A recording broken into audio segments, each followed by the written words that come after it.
Thank you. I'm Leslie Touma, the Executive Director of the American Task Force on Lebanon. I'd like to welcome you to our From the Streets of Beirut webinar today. Before we get started, as you know, the American Task Force for Lebanon is a Washington, D.C. based nonprofit, nonpartisan organization of Americans of Lebanese heritage. And we work to enhance the bilateral U.S.-Lebanon relationship, always with U.S. interests and in mind and values. So before we get started formally with the webinar, I'd like to introduce our president and CEO, the Ambassador Ed Gabriel, who, as many of you know, has an extensive background in international affairs, convening multiple policy forums on national security, the environment, trade, and energy issues. From November 1997 to March 2001, he was the U.S. Ambassador to the Kingdom of Morocco. And he's currently the president and CEO of the Gabriel Company, which advises American corporations on risk assessments for international business projects in the Middle East and North Africa. We have his full bio on our website, our updated website, as well as the articles he's posted. So without further ado, I will turn it over to Ed. Thank you. Thank you, Leslie, and welcome to everyone who's listening in and watching today. I'm very excited about this panel and want to start by thanking Hala right away in Irada for helping us put this together. You know, we followed with great interest the opposition demonstrations against the government last year, and I was there with a congressional delegation just a few weeks before the October Revolution started. And in our meeting, several of the members of Congress warned government officials of the need to make reforms as soon as possible. And they specifically said reforms that address the needs of the people of Lebanon, and they should be enacted quickly.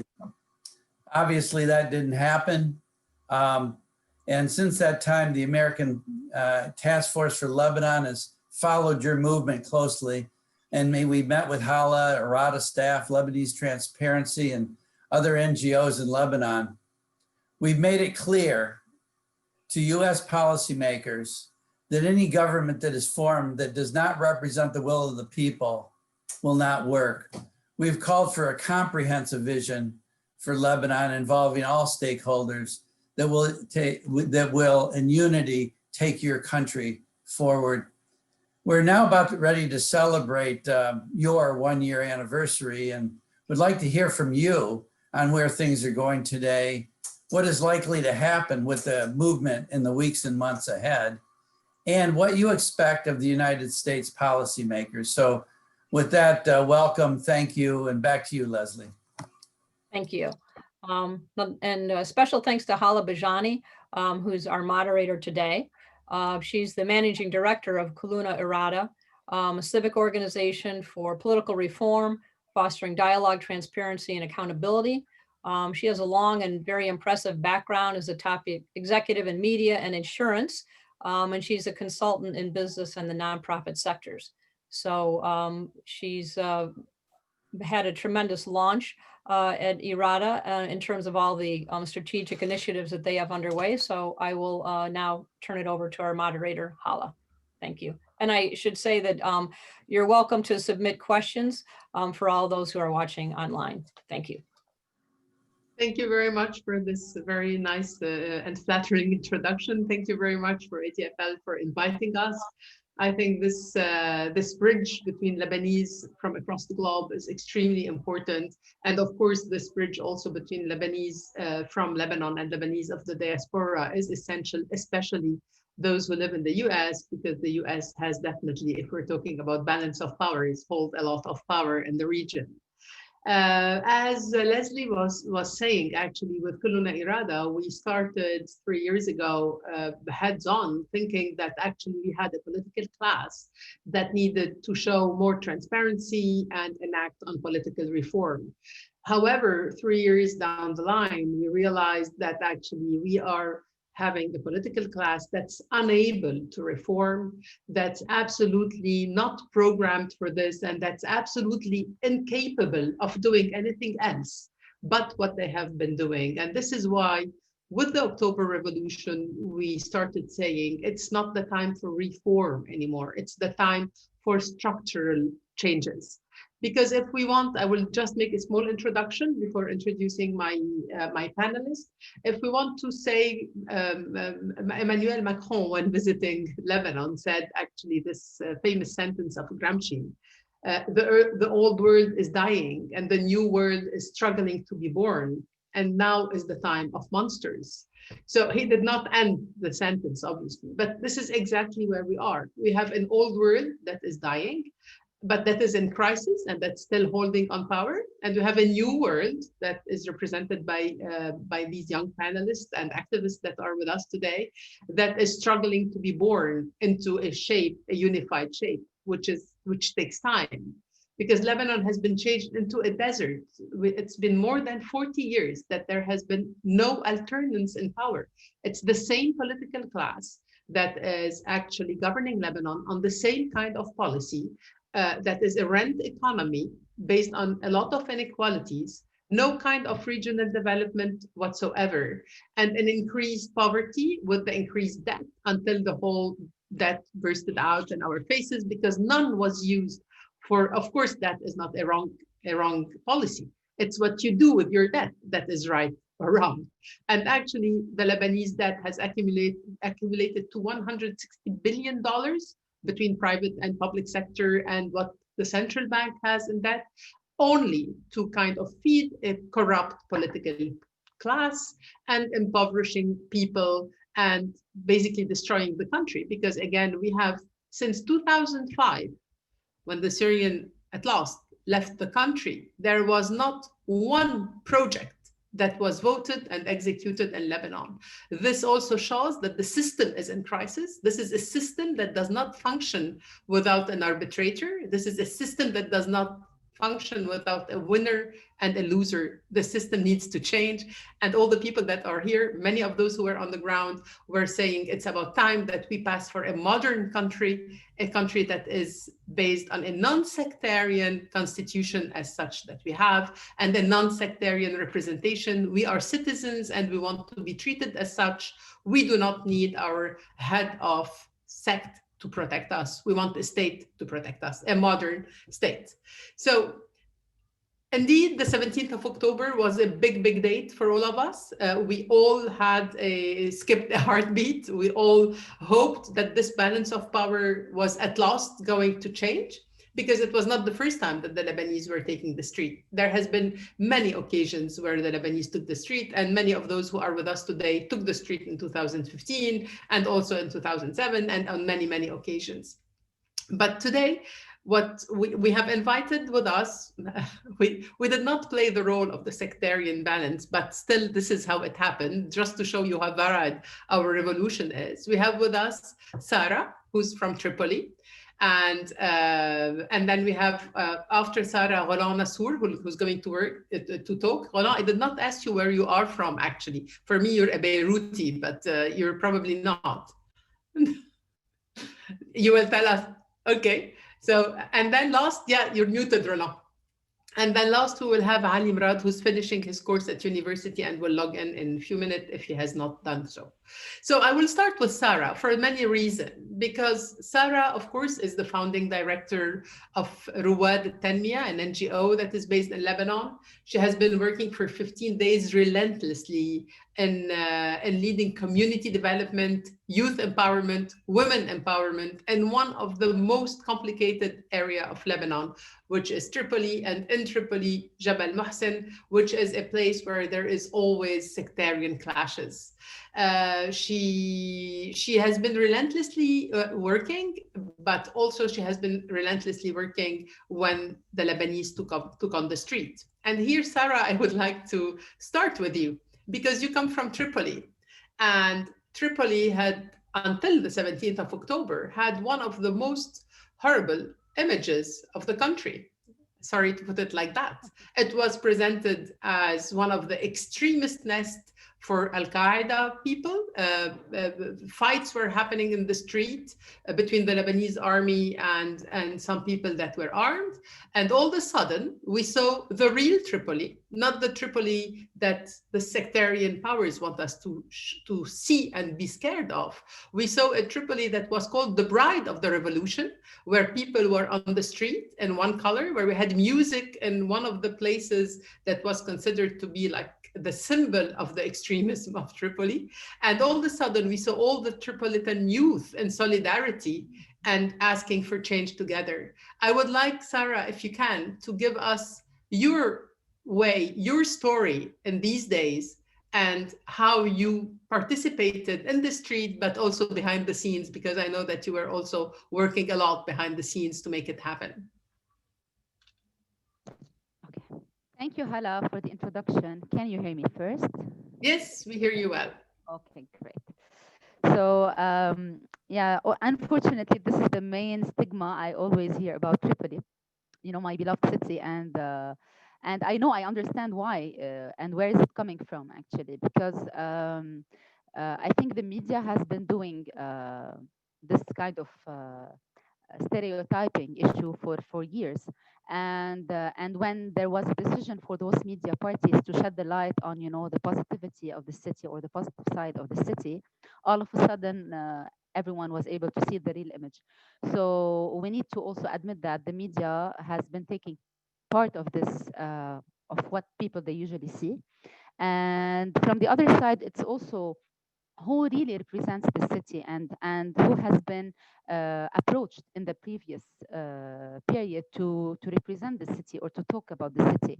And everyone knows that political affiliations and political parties has been manipulating even who to represent and who to be hidden to be hidden from, also from the media platforms. So so I would first start by sharing a bit about my story. So I was born and raised in Tripoli. I'm 35 years old, and it's been now almost 13 years since I work in the civil society sector, mostly in the educational fields and in the economic empowerment slash entrepreneurship.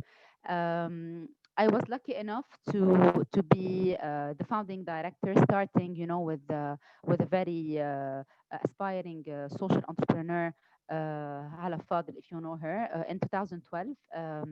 An NGO called Ruad al-Tanmiya. We started it in the middle between Tibana and Jabal Mohsen, in the most marginalized communities in Lebanon, not only considered as marginalized, but also where the clashes were taking place for 5 consecutive years. In those, since 2009 until 2014, almost 22 rounds of clashes, of sectarian clashes, happened between the two communities. One of those communities is Alawite community versus the other community, which is the Sunnite community. Of course, the clashes were not, of course, because of the religious affiliation. It's purely political affiliations, given the fact that, one community considers Syria as a country to represent them, being the minority, and the other community represented by, the Saudi, Qatar, Turkish currently communities, because unfortunately how they see it, or maybe this is the reality, I don't know, there is a lack of leadership, of a Sunnite leadership in Lebanon, and due to this lack of leadership, everyone, if their social identity, the religious part of their social identity is the most important aspect of their identity, then they try they try to find, a belonging to a community where they can find a specific leader to represent their aspirations.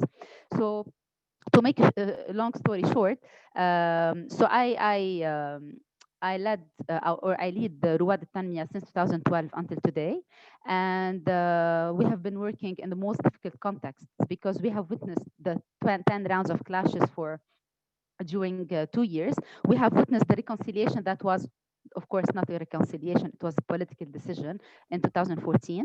And we have witnessed, all the immigration that happened in the sea with the Syrian refugees, when we also lost Lebanese going to European countries illegally. And until 2016, I would say things started to calm down in the area, and things were good enough until the revolution started with all the implications, the consequences, and the Tell us a COVID-19. little bit more about this part, the revolution. How did it happen? How were you engaged in it? Okay, so when the revolution started, I found myself, I always tell this about myself, that I was asking myself, okay, among all the roles I have, which is most important for me, being a mother, or being, a director for an NGO, or being a citizen. And of course, being a citizen was the most important for me at that time. So I was literally spending the 24 hours on the streets, whether in the revolution or mentally in the revolution, when I sleep the very few hours at home. And I spent almost 45 days totally forgetting about my other roles, my professional or personal roles, because I thought that being a great citizen requires me to be on the streets and to be really pushing towards the change to happen. And this passion, this drive was almost there for all the youth that were also they went on the street. For me, more specifically, I took part of being part of the backstage behind all the managing and organizing the crowds happening. And I would say, lucky enough or privileged enough to be handling or to be contributing to the positive image that everyone saw about Tripoli on the news all over the world. And it was quite a very interesting experience for us as activists in the city, to meet every day, every morning, every evening, and to try to um, to to share, a common ground, a common purpose, and to build on the common values also we have. Of course, it wasn't easy, because the beauty of what happened is that everyone, this revolution brought everyone together from all the communities, Yeah. from all the social levels. But at the same time, it was like a mind or an eye opener for all of us to realize that we have a lot of differences as well, and we have to deal with it. I mean, when you meet with people that are, that were marginalized for long time, and that, are not educated for some reasons, and you have to agree on a specific language, to share a specific purpose. Here, starts Yeah. the Sure. the trauma itself. Yeah, a new So social. Yeah, I think we need a new social contract. We need to contract again between the different part of the Lebanese societies, because we've been living in clusters. So I totally agree with you. I will ask you to conclude, Sarah, so that we can hear the others, and then we'll come back to you with more specific questions. But please, I interrupted you, so go ahead. You yeah, were yeah, talking. I just wanted to mention that, what if you want to look back, and we want to really observe what happened, I would say maybe everyone was trying to share a specific purpose about how change could happen, but we were not.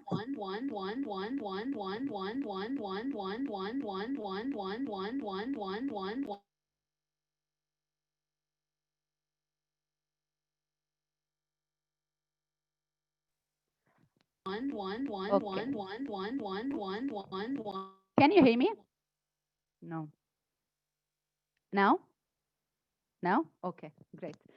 So yes, one important information I would share with you before we close from my part is that it was interesting to see, for example, myself and many other activists, if we would like to close, for example, to block the road, we agree that we need to block the road. But for me, for example, I would block it in a civilized way, while others would block it, for example, burning tires, or doing any kind, of other actions that would not bring everyone else on board. So this is an example of how the deviation started to happen because we might agree on doing a tactic, but we might not agree on the how we do it. And I think that was a very important observation at that time that maybe contributed of how contributed on losing the spirit of this revolution. And this is something, I mean, all over Lebanon. It happened all over Lebanon, not only in the city.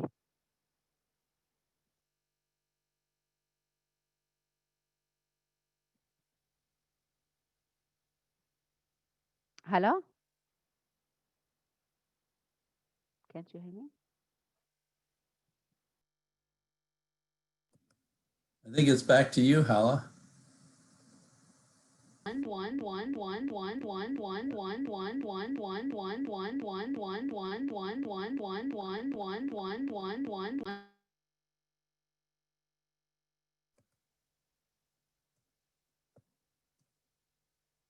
Hala, you may have to rejoin us. I don't know if that's your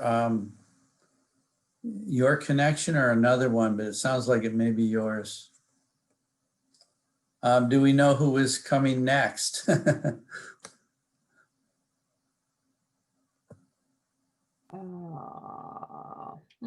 I think Ali was next. I think he's joined us now, or I think it looks like Hala's connecting to audio. Yeah, I don't know if you hear me now, but I'm not sure. I'm not sure if you were hearing me before I disconnected. It's good. I don't know what happened. Yeah. So yeah, we can hear you now, Sarah. I think it might be a little easier to hear you if the mic is a little farther away from your mouth when you speak. We're getting a little bit of feedback, just for future. Yeah, just drop the mic. You'll be fine. Great. Okay. Well, I think if I don't see Hala has joined again, but Ali, I think Ali, you're our next speaker. Ali, hello, can you hear me? Yes, absolutely. Okay, I don't. First, sorry for being late, but I have to finish the course at university. As I understand, I will be the third guest or the third speaker. Did Roland talk already or no? No. As I understand from Hala, it should be Sarah, Roland, and I'm in the end. So trying to help Hala when she's not here. Okay, very good. Roland, would you like to speak now, please?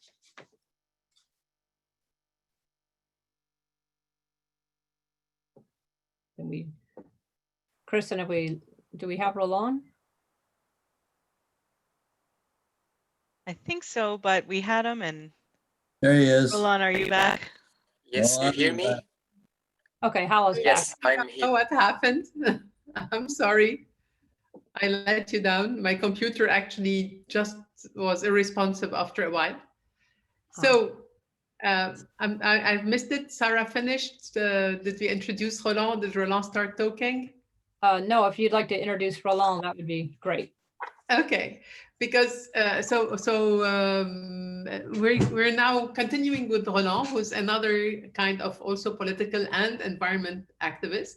Roland was made extremely famous in the last uprising, especially that he was one of the main coordinator and faces of Save the Bisri Valley campaign.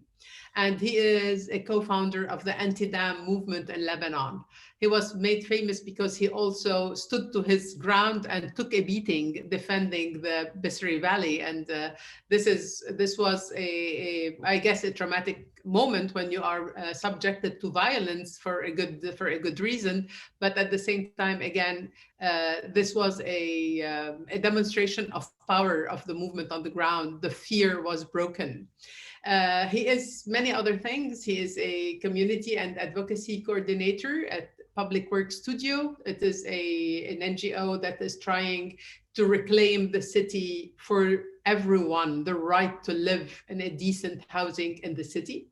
He has a master's degrees in urban planning and policies from the American University of Beirut and a master's degree in architecture from the Lebanese University.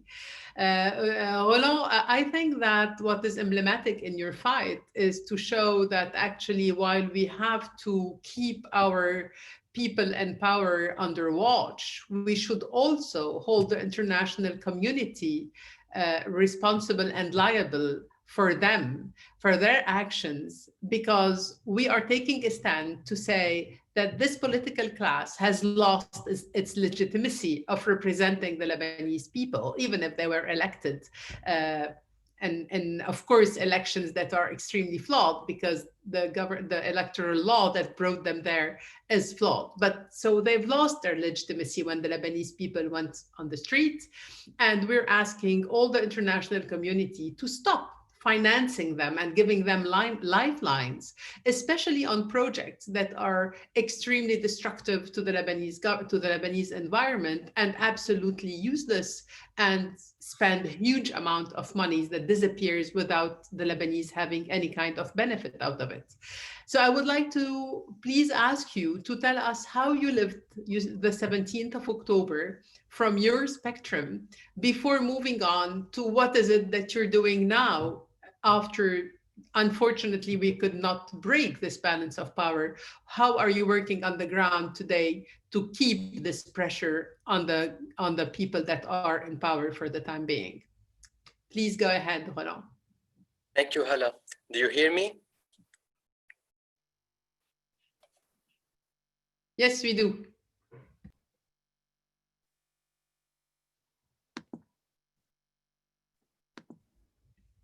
No, we don't. Is everyone hearing Roland? I'm not hearing him. You are muted, Roland. You have to unmute.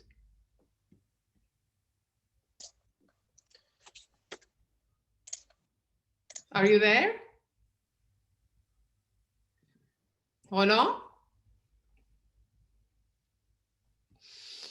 Infrastructure problems in Lebanon. Internet is part of them.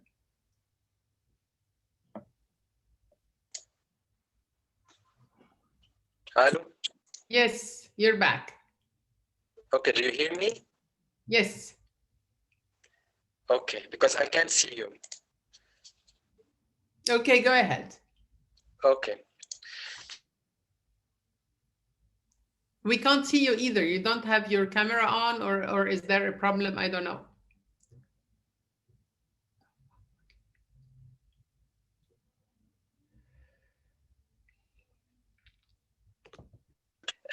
Because the uprising happened a few days after huge fires erupted in Lebanon, and there was already a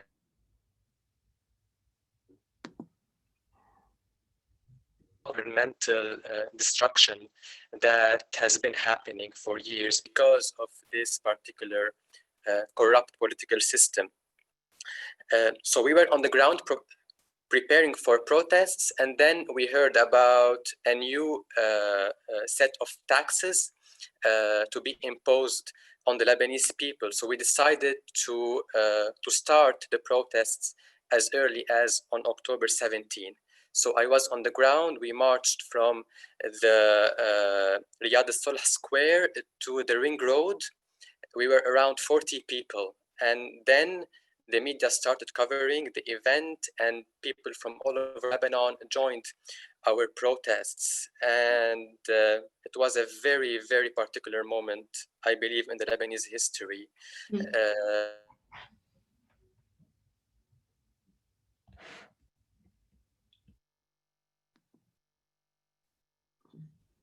We're losing you, Roland.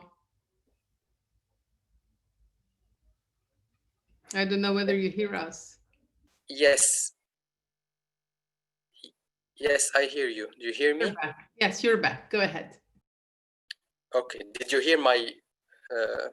You said that it was a very particular moment of the Lebanese history, starting with 40 and then seeing all the people starting to flock and come downtown that day. Exactly, exactly. And I was already engaged in the Save the Bistri Valley campaign that I co-founded in 2017. And we were trying to make the linkages between the environmental causes and the global political struggle in Lebanon, because all the environmental damage happening in this country is the fruit, it's the result of the corruption, of power sharing, the sectarian sharing of profits among the political elite under the pretext of development and progress. So, so for us, the Bistri Dam, which is the largest dam project in the government's water strategy and the largest investment of the World Bank in the country, it's a symbol of this political system. It's a model of the sectarian system. So we wanted to break this cycle and to make some change starting from this particular localized issue. And we believe that we had several opportunities that allowed us to succeed in stopping this project. First, the World Bank's financing for the project, which provided a new venue for contestation that was not available in other projects in Lebanon. Also, the cracks in the sectarian power sharing system, because the different sectarian political parties are always fighting each other over our resources. Three, the emerging activist infrastructure since 2015 and more heavily after the uprising in 2019. And finally, the economic crisis that weakened the system and its legitimacy. So, so we tried to integrate our campaign in the revolution, and on November 9th, which is like today, people from all over Lebanon came to the Bistri Valley, and we stopped the construction works by force. And we forced the contractor, who is affiliated to a particular political party in the government, we forced him out of the valley. And since then, the works have been halted. And to sum up and to conclude about the campaign particularly, we believe that a set of strategies allowed us to succeed in this campaign. One, by shifting the public debate from a purely political terms, from purely technical terms to political terms, and operating within the political landscape, identifying the cracks in the system that enable contestation and opposition. Two, prioritizing tactics of language and symbols over organizational patterns. So it's not always about resources, about large numbers of people, but also about the discourse and the rhetoric that we adopted. So we focused on promoting alternative policies, alternative approaches to water management, to environmental management, and so on. And finally, privileging multi-sited and multi-scalar modalities, and highlighting the links between local issues like a dam in a particular valley and the global issues at the national scale, but also at the international scale, highlighting the role of international financing and operating in the countries that are influential in the World Bank. And here I want to highlight the role of the Lebanese diaspora in this particular campaign, because part of our work was to lobby within the World Bank and within the World Bank's member countries, particularly in the US, in Germany, in France, and to hold these countries accountable for this project's harms, because the World Bank is not a private institution. It's at the end of the day, it's a coalition of different governments. So the diaspora sent petitions, letters to different members of parliaments in different European countries and US. We also communicated with the Treasury in the US as well. And many countries started questioning their executive directors in the World Bank. And we managed to force the World Bank to withdraw their financing for the project. And it's a very rare achievement for the World Bank to really stop a financing of a project after 6 years of approval. Yeah. So yeah, this is our story, our sad story. Before I go to Ali, Roland, I wanted to ask you, when you started the resistance against the Bisri Dam, how many persons were you? And the day that you stopped the works in the Bisri Dam, how many people were with you? And where were these people coming from? Because it's interesting to know also that the Bisri Dam is in the south, right? And it's at the junction of several areas if we want to talk around sectarian divides. So can we say that we have a picture where the Lebanese society and all its constituency was united against the government that represent these warlords who became our governors? Yes, the campaign started as a virtual campaign. Yeah. So it was me and a colleague, Paul Abi Rashid from the Lebanon Eco Movement. Yeah. So we started on Facebook, basically. Yeah. And later it became a very large campaign. All the revolutions groups became, in a way, part of this campaign. People from the north, from Baalbek, from the Bekaa, Nabatiya in the south, from Mount Lebanon and Beirut, became really interested in this campaign because the Bisri Valley became a symbol of what's left of Lebanon's so-called forests and greenery. And the dam itself became a symbol of the waste of public money, of the lack of integrity in the public sector, of corruption, and so on. And it is basically the only or the main environmental issue that has taken the headlines of the revolution.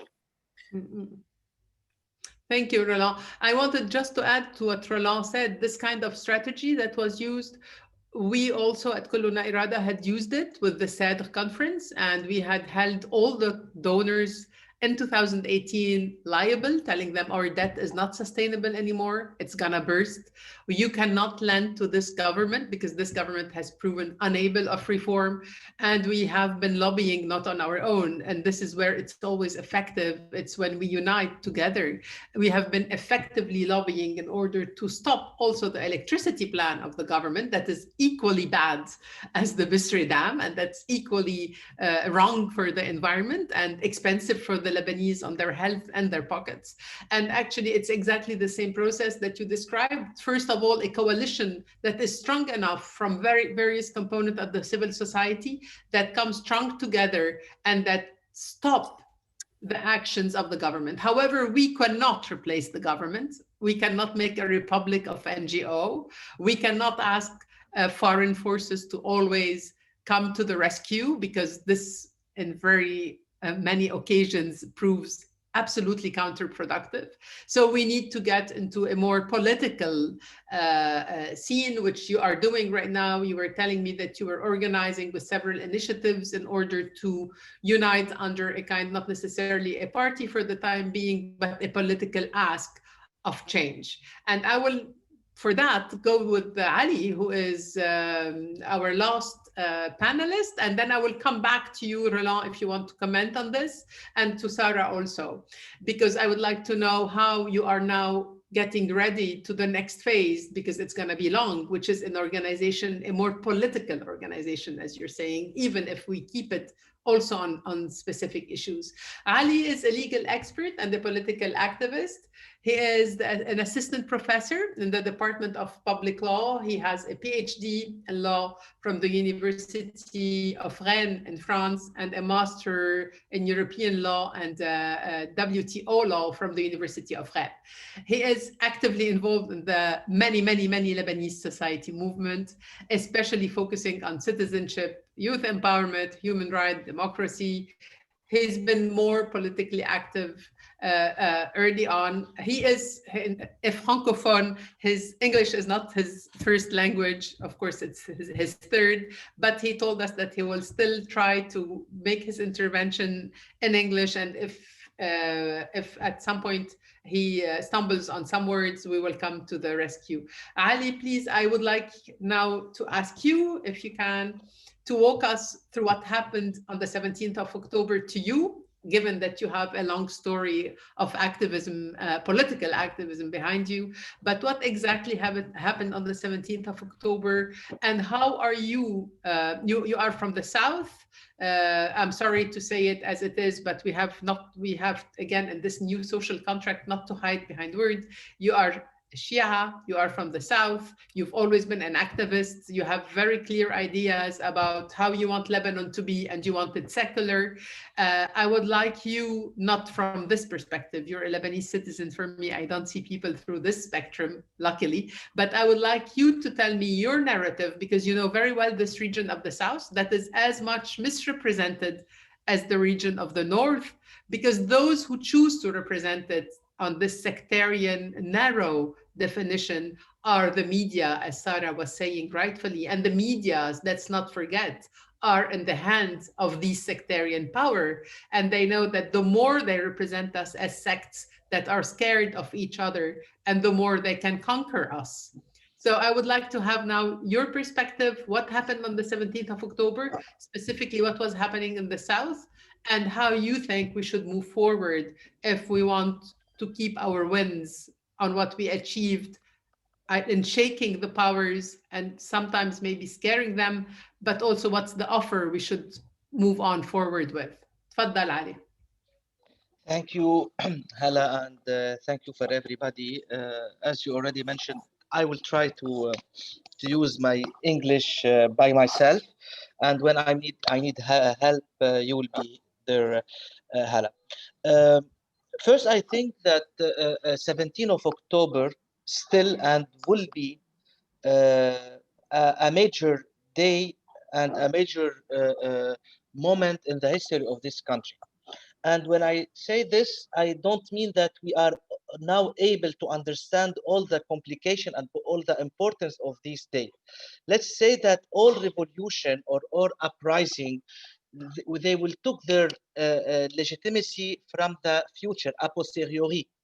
And if we talk about the French Revolution, it takes 200 years to get in her legitimacy. But in the same time, the legitimacy of 17th of October is related to the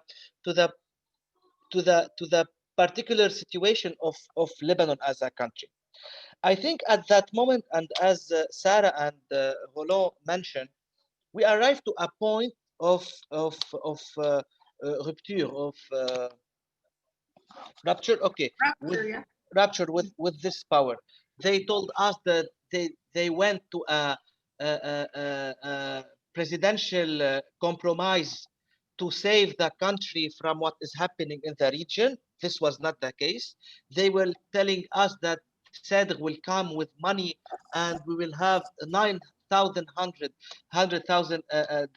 job market. This was not the case. We have this image of Lebanon taking fire, and nobody was able to have any reaction. And I think what happened in 17th October, it was the decision of the Lebanese population that the system is collapsing. And this is very important to make the difference between what happened in other Arab countries in 2011 or 2017. The system collapsed by itself, and because of the economic problem. And if we see the Lebanese system, we have this two balance between the political, the sectarian system, and the capacity of the economic and financial system to help or to work in parallel with the political system. With this collapse of the economic, financial, and monetary system, I think Lebanon entered for the first time in history in a very important and deep change. And when I'm saying deep change, this change is not related just to the capacity or to the power of the people and I will use the term people of 17th of October. The system will change. They are not able again to govern us as before 17th of October. This is impossible. C'est révolu, as we said in French. C'est révolu. This, exactly, they cannot, and this is not related just for this. We cannot see this point from the perspective of the weakness or the power of the advantage of 17th October. It's an objective situation. This country arrived to a point where the economic problem will have a political change. What happened in 17th of October, I think people believe and see the power of themselves, and we were able to know with our political instinct as Lebanese population that we are able to oblige the government of démission to resign. The resign of the government. And people stay at the street for days because they feel and they know that the pressure in the street will conclude with the resign of the government. The problem is after the resign of this government, what was the next step? And here I think the problem, Hala, and for everybody, is an objective problem. This is not a subjective related to, yes, what the group did and what they didn't do. They are not choosing a leadership. There's a lack of leadership. This is not the problem. We are facing a system, a political system, the equation of the management of the country collapse, but the legitimacy in each community for each political party is still here. We are facing a very strong system, so nobody would think that it will be possible to fight or to win this battle with this system directly. We need time. You want to ask me, Hala? Yes. Yeah, I wanted to tell you, you're saying now that actually each of these actors is still having a legitimacy within their own group, within their own, I will call them community or sect or what have you.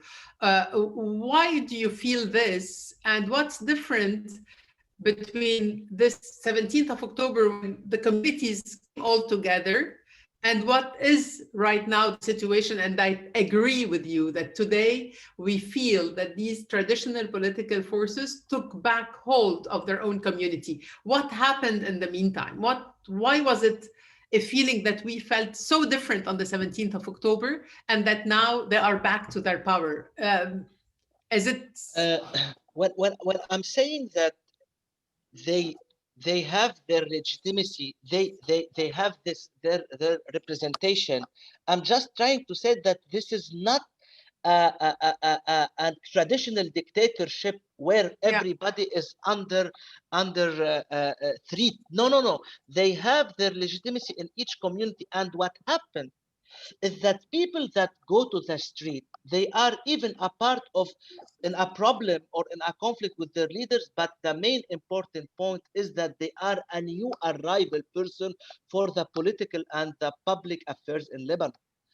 People that went to the street in 17th of October, they are not the traditional activists in politics. No, they are a new activist. And let's say they also are an activist that they are a post 8 and 14 of March, that this situation that do crystallization of the political situation in Lebanon for years.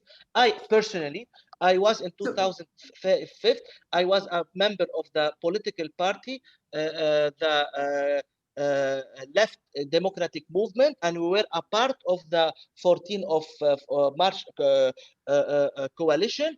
And we stay in this situation, but arriving to 2011, for me or for other people, it was clear that this duality in the country is murdering the country. There's no politics, there's no economy, there's this situation of government, of this polarization. Yeah, exactly. So we arrived to a point that all this system is responsible. And one of our problem when we say the slogan of كلن يعني كلن, everybody, we mean everybody. This is one of the problem in itself. It's a problematic slogan, but it's very honest problem. What happened that from 2005 till now, all the political party in the government, in the parliament, were together in the government. We don't have any political opposition. We don't have a majority and minority in the parliament. So all the Lebanese political system,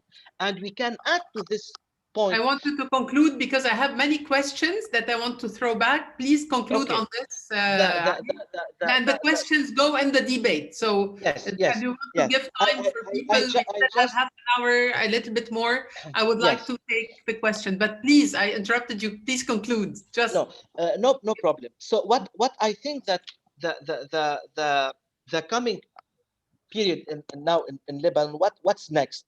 I think what's next is that the economic situation is very bad, and this have a pressure even on the activists. Now the problem of the activist is not just a subjective problem, as already said. It's objective, related to which social representation. What is the social representation of this movement? This is one. Second, we have a lot of diversity, and this is a point very important, even ideological, regional diversity. But in the same time, I can tell you and tell the audience that there is a very important level of responsibility for for all the activists. We have this responsibility, and even when we are dealing with our differentiation, there is this level of responsibility. Everybody knows that we should overcome this problem, and I think that one of the main problem or challenges is to understand, to wait what would happen in the region, and second, to be able to define a new paradigm, a new speech that is not from all the model of 8 or 14 of March. We need a new political paradigm, and I think that what they are trying to do from all parts is to take us back to this conflict. Even if we want, I will conclude with this point, Hala. Even if we want to raise the issue of Hizballah, let's try to do it from the perspective that Hizballah is a part of this political system, and he's protecting the system. Let's go out from all the paradigm of 14th of March. I think it's more radical in the opposition of Hizballah as a part of this system, and we'll let the other points to the dialogue. Okay, Ali, I was wondering if you're not fluent and you speak that much. I was wondering how you will be fluent. I mean, really. Sorry, there's an intervention of my son. It's perfect. I love it when children come and help us in thinking. This is the next generation. Okay, there is a question that came up, Leslie. I will go on with the questions because I think that they will fuel precisely the debate. And there is one question of Mana Yaoubian that gets back to also to your intervention at the beginning of the session, Ambassador Edward. The question of Mana concerns the role of external actors. And she's asking to the panelists, and I will take your opinion all, and then I will eventually voice mine. Specifically, does the panel assess that the US sanctions are an effective tool to address the need for structural change? If sanctions are deemed helpful, what are the specific attributes of sanctions that ensure they are effective? For example, how would the panel evaluate recent sanctions against Gibran Bassil under the Magnitsky Act? Should other prominent Lebanese politicians be subject to the same sanctions? So I would like to hear your reactions. I don't know who would like to react to that and the panelists. I mean, I had shared my view with Ambassador Ed before the panel, but I would like to hear yours. I'm ready to answer if there's. Okay, go ahead, and then I will ask also Alain for his opinion, and Sarah also. Go ahead. I think this is the nobody can ask the Lebanese population to be sad of this for this sanction, especially because everybody in Lebanon want this relation, or even they don't want the relation with the US. This is not the problem of the population. The importance of 17th of October, and it could be one of this weakness, but I think it's more a powerful point, that they did not interfere in any international debate or divergence, divergence. And in this case, yes, I think because Gibran Bassil know very well that he could not be elected as president without the approval or the of the US. This is a very important point. But in all cases, I think that this should took over all the politicians. Hariri, Jumblat, not just Gibran Bassil. And what is very dangerous, if this sanction will be imposed just on the people that they are supporter of Hizb Allah, this will have a counter reaction. لأنه it will be that, okay, all the problem of Lebanon is the problem of Hizb Allah with America. I think it's deeper than that. When people against the politics of Hizb Allah will be touched in this, will be on the list of sanction. I think in this case it will be a very good point. But in all cases, and I want to conclude with this point, in Lebanon we have a bad experience with the American politics and foreign politics in Lebanon, and all in the region also. We know well that the American can change their position in the last minute. So we don't have any doubt in 17th of October that we will not ask for the international help if there is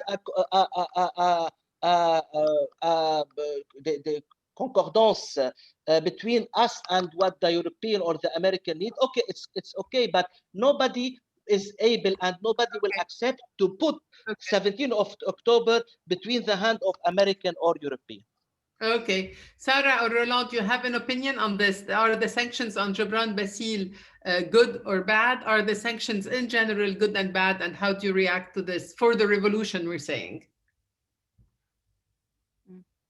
Hala, yeah, for me, I would, I believe that, you know, in order for change to happen, every Lebanese needs to turn the resources they have. I mean, all the Lebanese, they need to turn all the resources they have to into the power they need to achieve the change they want. So I would say every Lebanese needs to take part of this change.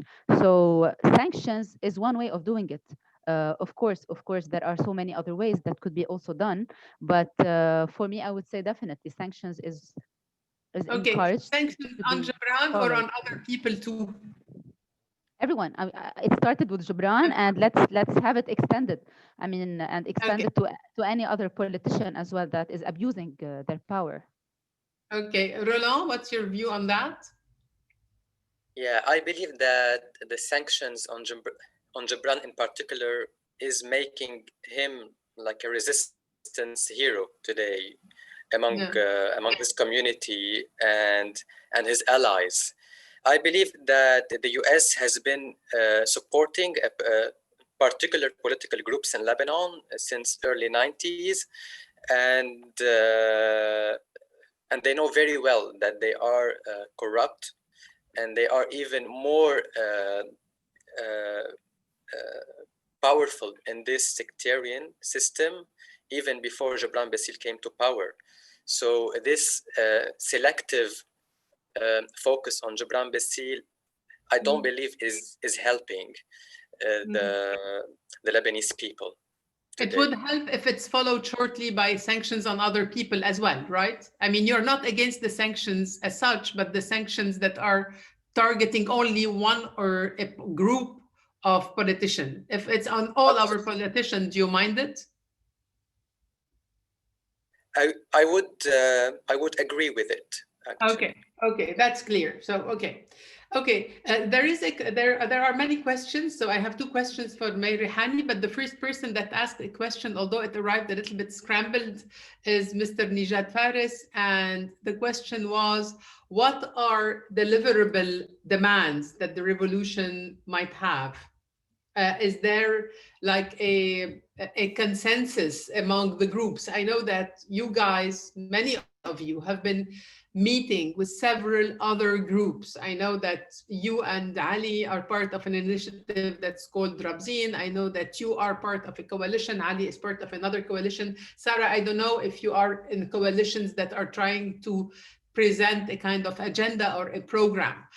Can we say that we are going towards a, maybe common agenda would be too much, but common clear demands of the groups that participated in the revolution? Ali, I would like to hear you briefly, and Roland also. And Sarah, please tell me what you are doing, because at the beginning you told me that you're not going into politicizing more, but you're going to focus on what you're doing for change. So this is why I'm addressing the question to Roland and Ali more, because I know they are in groups that are more political, but please feel free to step in. So Roland, since we have you on the screen, go ahead, and then I will ask Ali. Yes, I believe that the political system has already collapsed because the main tool for this system to survive was its financial policies, and now there is a total economic and financial collapse in Lebanon. So the conditions for a change are there, but we are heading towards the unknown. We don't really know in which direction Lebanon will really go. So what we need to do is to organize, to be prepared, to really engage in activities that will allow us at some particular points to really take advantage of the changing conditions, not only in Lebanon, but at the international scene as well. Okay. Thank you. Ali, can you tell me if there are specific deliverables, demands uniting around the spectrum of groups of the revolution? I think till now the main objective is still here. The main demand of the 17th of October. I prefer to use 17th of October as a generic term without revolution or intifada or other. So 17th of October asked for a independent government with legislative competences, powers. I think this point still for the moment the main point of our problem and our struggle with the power. Until now, the problem is that power didn't, the authorities in Lebanon did not gave any sign to go in this position. I think we can work together for more detail, but we should also be on our position, on our position of principle, and to ask to have this government. Why? Because I think this government is the shortcut for all the problem in Lebanon. Hariri experience and Mustafa Adib or Hassan Diab is not a solution. Actually, I will. There are two questions, but I would like just here to comment. But first, please, there is a follow up to this question. So I will start with this, and then I will give my comment. Please, Ambassador, could you come in? Yeah, just to understand Ali's point, maybe others. If this current government puts together a competent, independent group of ministers, independent government, will you accept it under Hariri?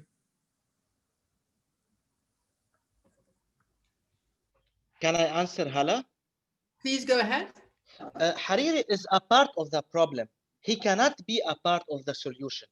And when we are saying this, Your Excellency, this is not because we are in a political struggle with these leaders. The problem is these leaders, they are not able, objectively, they cannot lead the transitional period. In Lebanon, we need a transitional period, and Hariri is a part of the problem. And if we want to go deeply, Hariri is now the ally of Michel Aoun and Hezbollah. So even if we want to see the screen in 14 and 8 of March, Hariri is a part of the problem. And when we are hearing all the problem or all the discussion around the formation of the government, it was like before, Jumblat will take this ministry on the other. I think in this point. When we ask about independent government, this means the following. We don't want to create a government based on the equilibrium of forces in the parliament. We want to put the parliament of 2018 outside the Lebanese situation. And why? Because they are not able to lead the transitional period that we needed. So this is our position. Okay, I would like to step in on this, and then I will ask the questions of Mayor Hani or here Sarah, sorry, but I want to give my opinion on this. I really think, Ambassador, that actually our system based on power sharing will not be able to provide independent government. Because we had this, actually, if you look at the government of Hassan Diab, independent from the fact that at the time, some of the Sunnis did not feel that they were quietly representative there, but they had excellent, competent people. And actually, if we want to be fair with them, at least from our spectrum of the economics, they did many things. They tried to start engaging with the IMF. They tried actually to make a governmental plan that assessed the losses of the country. They reached out for the IMF, and the IMF agreed on their assessment of the situation. We had a good Minister of Justice, she's extremely incompetent, and she is as independent as she could be before being appointed by a group. And we had many people in this government that are excellent people if they are today ministers in Sweden, for instance. However, because of the way they are appointed, they were not able to deliver.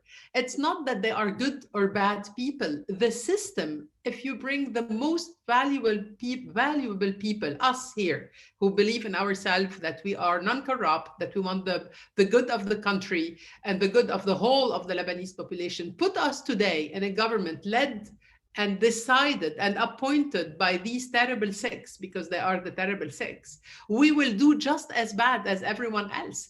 It is called a vetocracy, actually. The government is told since 2005, Lebanon did not manage to take any decision, not even a budget, Ambassador. We were not able to provide the country with a budget. Where does the citizen contract with its states? It's through a budget.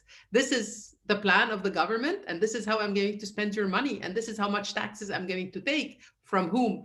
We were not able to do a budget for 15 years. We did one only because we were going to SAD, and it was a horrible one, a completely surrealistic one. So my answer is again the same as the one of Ali. It's impossible that these people appoint independent person. They have to step down in a negotiated process. It has to be transitional and peaceful. We don't want wars. But if pressures can come from outside, it's for them to step down, and we will find another way of appointing an independent government. Not them. We cannot ask them to appoint an independent government with exceptional forces. If they don't get exceptional legislative forces, it's useless also. Sorry, I took a little bit too long. I did like Ali. Would someone like to answer this, or shall I go to the questions of May?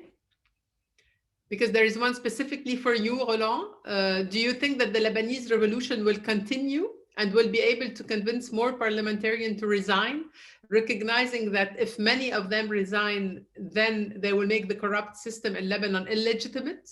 What do you think about it? This is a question for you, Roland. I think Roland. We lost Roland. So there is one from May also, but addressed this time to Ali. Ali, how do we succeed in delegitimizing the traditional political forces? In 50 words. It's a process. Okay. It's a process, not we could not do it in a one shot.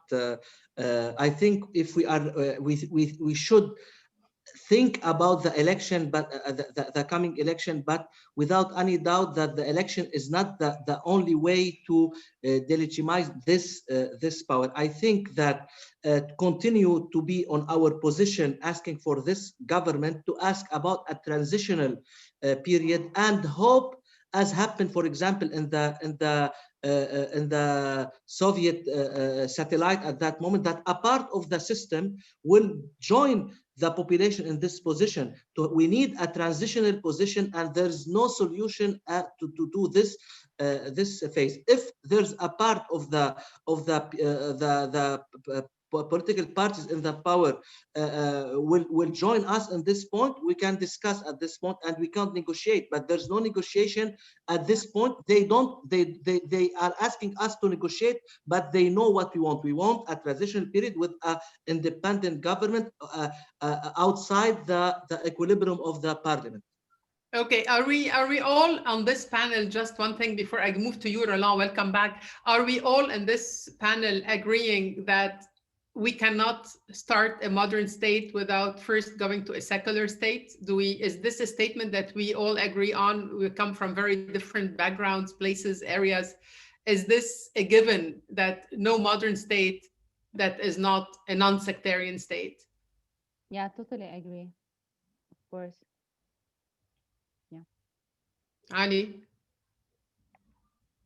I lost you. We're not hearing you, Ali. I'm here, Ali, yes. you're muted. Yeah. Yes, I just want to tell you, the Lebanese constitution after 1990 considered that sectarian system is a transitional period. And Article this is mentioned in the preamble of the constitution. The objective to finish with the sectarian system is as it's mentioned in the constitution, is a national objective. We should achieve it in a transitional or on a long period. So when we ask to start to attenuate, to reduce the level of sectarian in our system, this is not unconstitutional. This is the aim and the text of the constitution. And if you can go to the Lebanese constitution, Article 95, the introduction, Article 22 and Article 24, you can see that the sectarian system is a transition. Yeah, yes. Totally. It's a very important article. I think it's an ally article.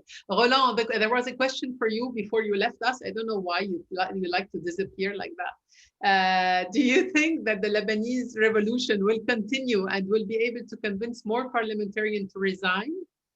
Do you recognize that if many of them resign, then they will make the corrupt system in Lebanon illegitimate? What is your opinion on that? I don't think that they will ever resign, because the parliament is controlled by the same political parties that are maintaining all the sectarian sharing in the government. So I don't believe that that's the way to go. Okay. Yeah, I wanted also to say to May that actually I personally believe that Lebanon has a stage of a democracy. We have a stage where we have elections, but we know they're rigged from the very law that govern them. We have a stage that's called a parliament, but actually the decisions are taken outside the parliament, and the laws arrive on the parliament the day where the parliamentarians have to vote them. They're not discussed. They don't even know what's in them, because the parliamentarians were originally appointed by these 6 that are actually tribe chiefs. And we have also a mock-up of a government that's supposed to be an executive controlled by the legislative and independent regulatory bodies. And actually all of these bodies, the legislative, the judiciary, the executive powers are all controlled by the same 6 persons. So we don't believe that the parliamentarian will resign either. I mean, this is also my personal opinion. Unfortunately, it would have been fabulous to see a movement like that, but they stopped. Those are the ones that resigned, and they stopped there.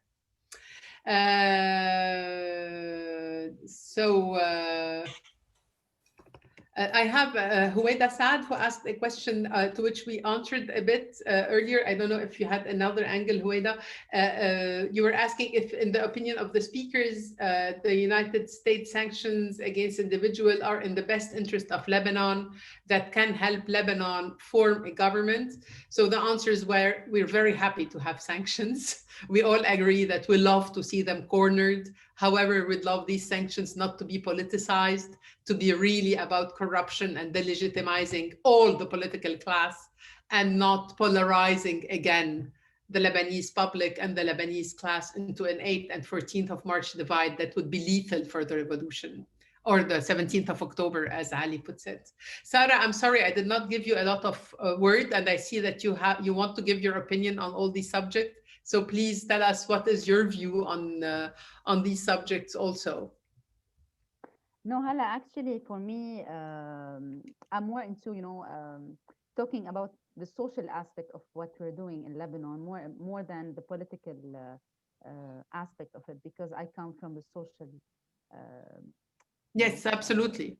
This is, yeah. So yeah, for me, I would definitely agree about the sanctions, and I see that, Lebanese diaspora, they hold the power. And it's not only the power of them contributing money to Lebanon, it's also about, their power, the power of the positions they hold. And it's about being part of coalitions that do have also power wherever they are in the world. So more specifically for the Lebanese diaspora in the States, of course, the sanctions is a very powerful tool, as long as it's being used for all the politicians, all the corrupt politicians in Lebanon. And I can barely find a non-corrupt politician in Lebanon. So yeah, this is my input.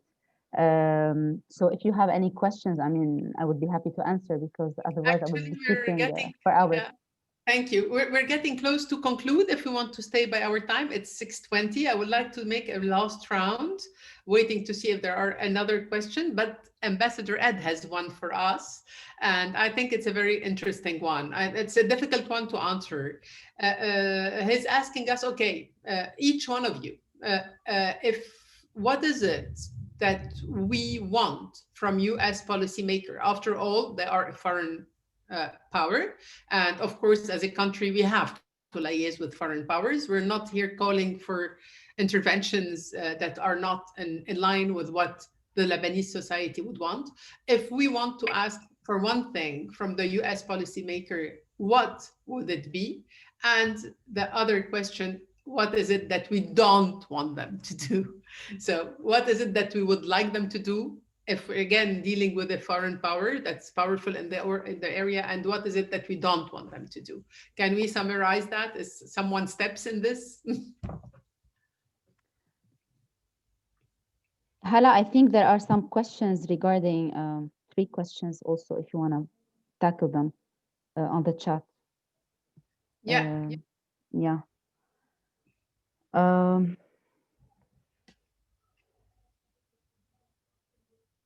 Yeah. Okay.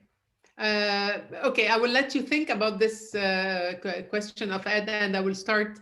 I will go on with the others. Sarah, there is a question specifically for you, first of all. Can you comment whether Turkey is seeking to play an increasing role in Lebanon's Sunni community? It's because you're the, yeah, and if so, what's the impact? I know the answer of your of one of your parents on this, but I will let you do it. So the question is if Turkey will be influencing, I mean, the people supporting Turkey, if they're going to deviate, I mean, the country towards external objectives. Is it another way of asking it? Yeah. I mean, it's like Turkey, the new power that's coming on the scene of the Lebanese scene after we've seen Saudi, Syria, Iran, US. Are we seeing? To be honest, Hala, it's I kind of answered this at the beginning when I introduced a bit the lack of leadership. I mean, when for the Sunnite community in Lebanon, they feel that they lack a specific leadership within their country. They give themselves, I mean, the right to find a leadership model or a leadership icon that they can follow. And previously, it used to be the, KSA, Saudi Arabia, and it used to be, the country for the Sunnis.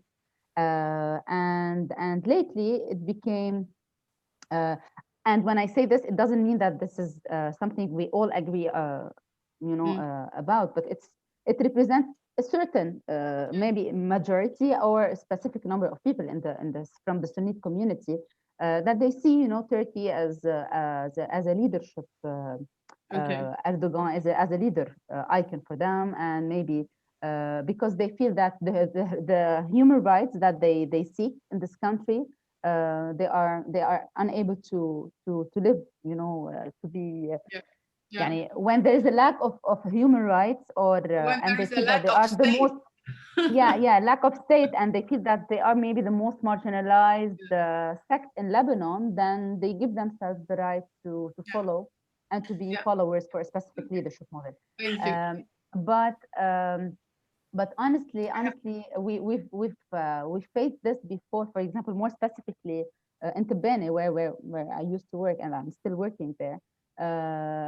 Everyone was supporting Saudi Arabia and Qatar previously because Hariri, was supporting those two countries and was supported by those two countries. And lately, because also Hariri, he's not anymore the leader for those communities.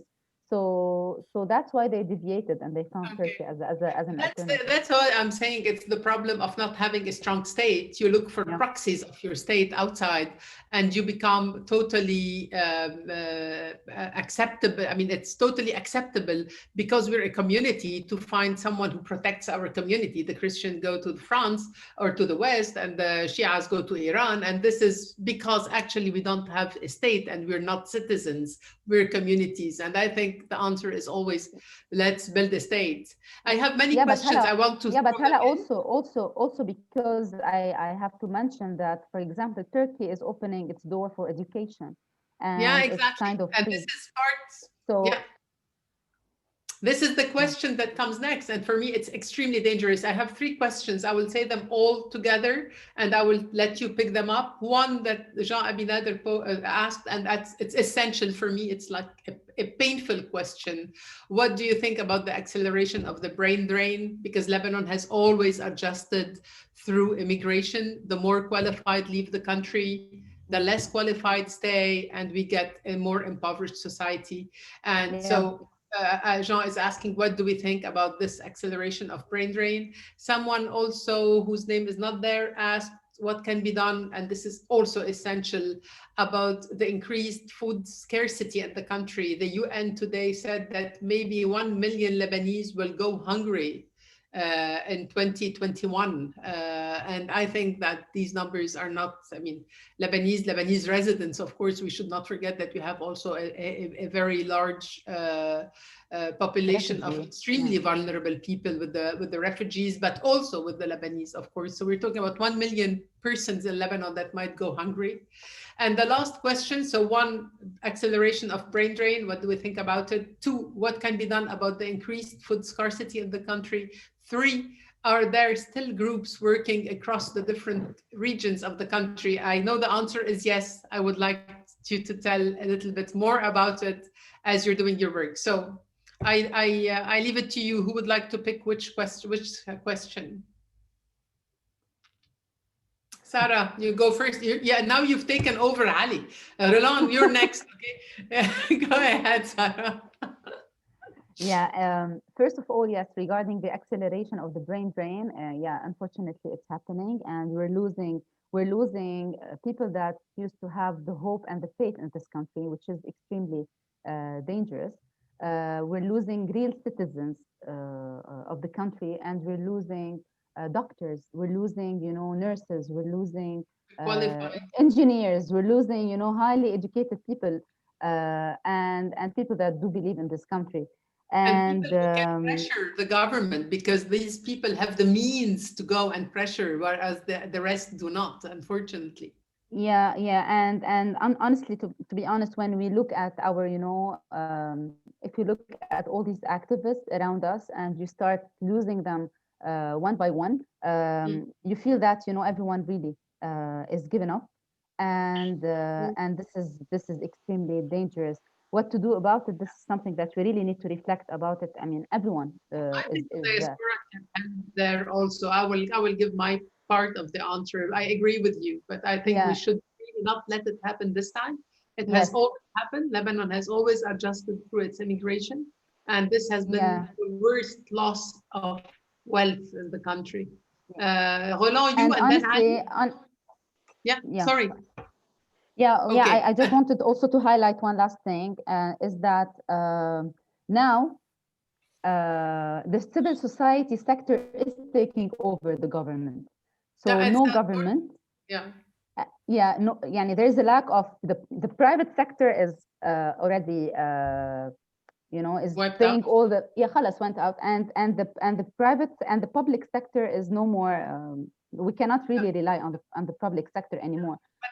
So it's the only sector that is really taking care of what's happening in Lebanon and giving hope maybe to and taking over the government is the civil society sector.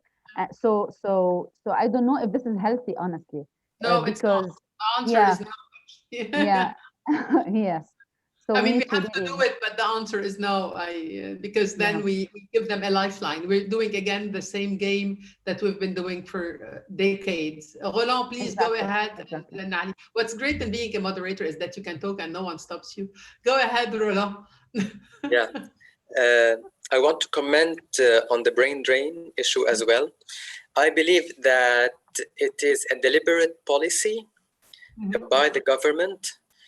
Because today emptying the country from the educated youth, but also from the middle class, will allow them in this time of economic collapse to maintain all the clientelistic networks and all the corrupt maneuvers, because the more people are struggling with hunger and with their financial situation, the more they are vulnerable to the government's control.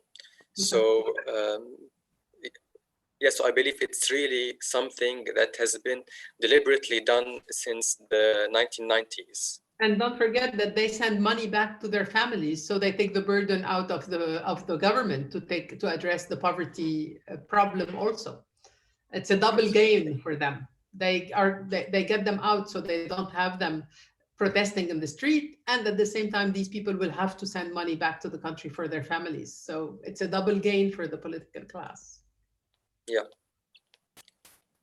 Ali, would you like to comment on the work across different regions in the country and what can be done to increase about the increased food scarcity in the country?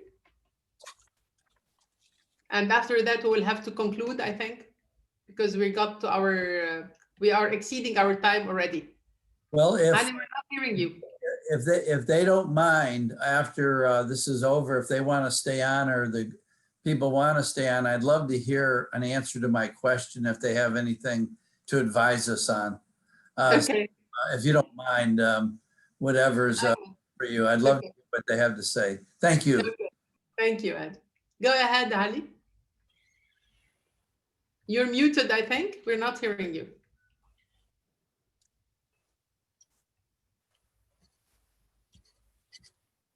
Now it's fine. Okay. A problem of food, I think, all over the world, and especially in Lebanon, the problem of food, de parler de famine en tant que tel, the problem of food as itself, this is not the big issue. I think what the problem in Lebanon is not how. You're frozen. You're frozen, Ali. I don't know if you will be back. Okay, we will wait for Ali to log in again, I think. Anyone want to comment about either Ed's question or the question of food scarcity? Ali is back, I think. No? Ali is back? No. For me, working in this marginalized area and seeing, being approached on a daily basis by families in need, No, honestly, I would disagree with Ali. Because when we used to focus on education, yani it was we understood at that time that education is less prioritized. But today, if you want to talk about education, everyone would look at us saying, you know what, we don't really care about education. We need to survive. We need to eat. We need to provide food for our family. And we went into, all of a sudden, we went into, the Maslow pyramid, to the physiological needs, providing people with the physiological needs they need in order to survive. So, and unfortunately, it's the first year I see Lebanese.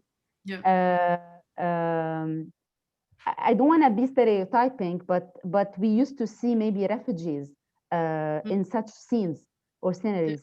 But we're seeing Lebanese standing in queues on the doors of NGOs in Lebanon and asking for food parcels. So we never saw this before. I would like to give what we're trying to do at Kulluna Irada. The problem of food in Lebanon is a problem, first of all, of real estate, because actually the land is extremely expensive. We have a total lack of policies in regards of agriculture. There was even, I would say, a specific want to stop agriculture in Lebanon during at least a decade.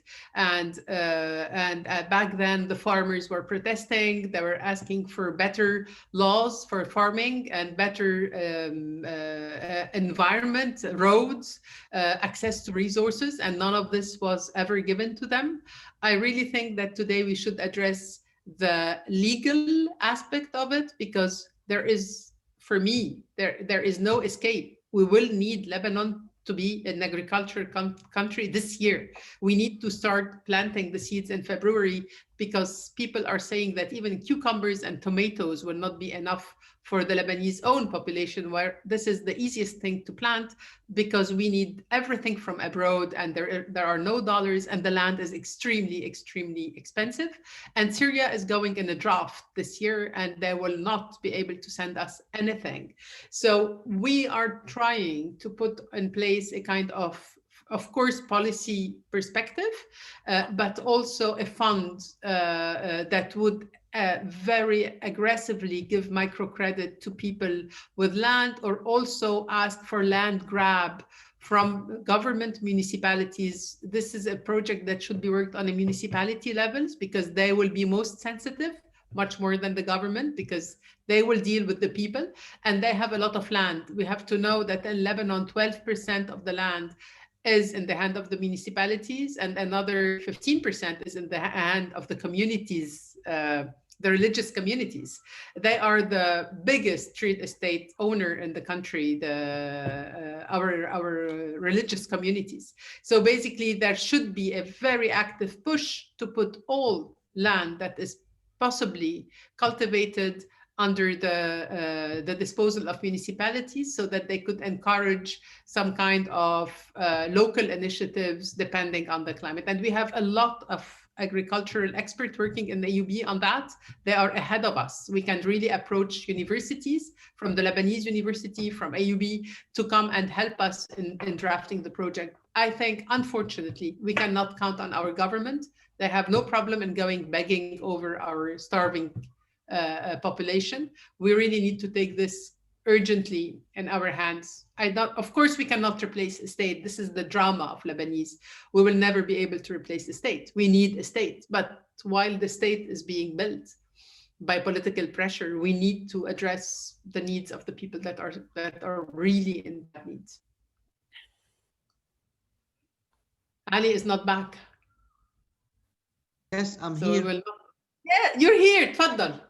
Yes, I just want to answer about the 2 points. The first one about the group working across the country. Yes, this is what we are doing, even with problem of Corona. But I can give an example about an initiative called the Drabzin. It's an initiative that we are thinking that there's a group working on a short term, and this is very important, but we need to have a reflection on a mid-term or long-term, working on some policies, not just politics. So we are trying, and we have this kind of network all over the country, from the south to the north to the Bekaa, in Beirut, everywhere. So, and we are not the only initiative. There's a lot of initiative, and when I call them the people of 17th of October, there's a march, I can say 60% of people, the activists now in the 17th of October, they are people that they are doing politics for the first time. Answering Mr.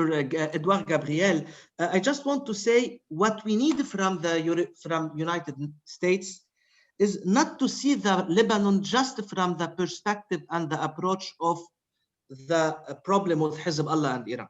And what I am saying that, and I will explain, I came from which background. I'm a background with coming from the south. On paper, I'm Shia, I'm atheist, so I'm not a believer. But for the Lebanese state, I'm Shia. This is the law. It's not me. I have a huge problem, and I continue to have a lot of problem with Hezbollah. But my concern is the following: if the United States and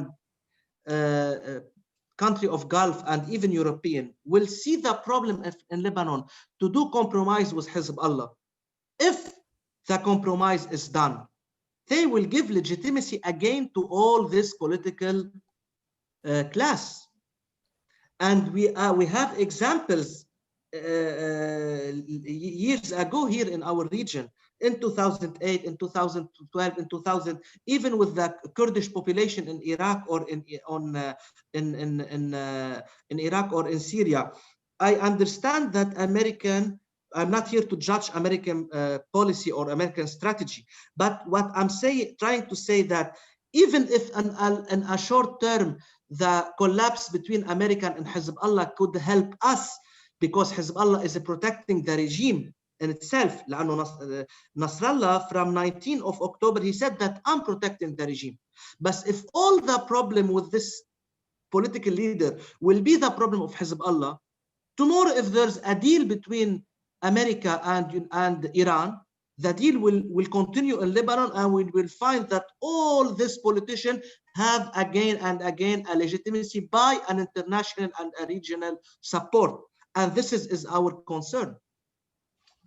Yeah, that Hezbollah should not be played as a token or as a card that we exchange in negotiations. Hezbollah is protecting the regime, yes, but we cannot see all the problem in Lebanon just from this perspective. لأنه جنبلاط or Hariri or Jaja, they are a part of this system, even if they have a problem or problem with Hezbollah. Agree. Okay, what do we, does this answer you, Ed, or do you want something more specific so we can stay a little bit? We're fine? We're fine. If anybody wants to give us any advice, it's always very much appreciated, because what you say is going to really affect what we say to policymakers. So I think this is a great opportunity for you to tell us what they should do and what they should not do. Yeah. Yes. I mean, they should continue the sanction. Sorry, Hala. They can't continue that sanction regardless the position of this politician regarding Hezbollah. If you want really to continue, this is not our game. This is the American strategy. Okay, fine. Do it without this. In this case, you are giving a bad sign, and it could help this part of corrupted and help the other. No. Go to the sanction against all corrupted people, not just a part of them. This is what I was going to say also. My dream is that tomorrow I wake up and someone very close to Hariri, like Jihad al-Arab, to pick a name just, by accident, has sanctions also, because he is, if we want to talk about volume of corruptions, he comes a little bit above Gibran Bassil. He's been there for longer. Gibran gets the record of being corrupt in the quickest period of time, and volume also. But Jihad al-Arab, if you want to pop the name, I mean, if there are sanctions against Jihad al-Arab tomorrow, then there is credibility about this sanction. If not, then it's only playing cards and we're the proxy again. And usually it backfires on us and strengthens the system, as Ali was saying. So But we're very happy to keep the channels open. And I think these conversations between Lebanese are essential because you're Lebanese. We can trust each other and we know that your agenda is as much the United States because you're also an ambassador for the United States, but also the Lebanon where you come from. So you're a perfect kind of bridge. The whole ATFL is a bridge. So Roland, you raised his hand. I will give him a word to conclude, and then Ambassador, it's to you to close the session, please. Go ahead. I would like to add that the US, through its role in the IMF and the World Bank, should be very careful and critical about the government's requests for funds, either for financial support or for support for specific projects in Lebanon, because that's how corruption in these mega projects. Absolutely.